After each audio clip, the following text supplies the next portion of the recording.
Guys, narating na namin ng grotto na tinatawag nilang 300 step na hagdanan.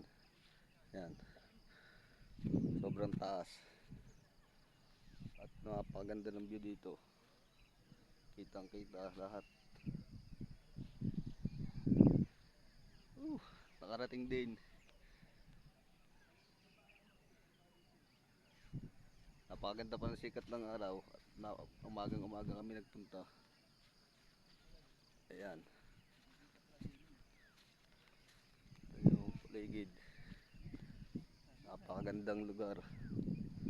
Yun, ano, ayan din ang mga kasama namin. Yan, sa pinakamagandang lugar sa Santo Domingo, tinatawag na grotto Monte Cristo.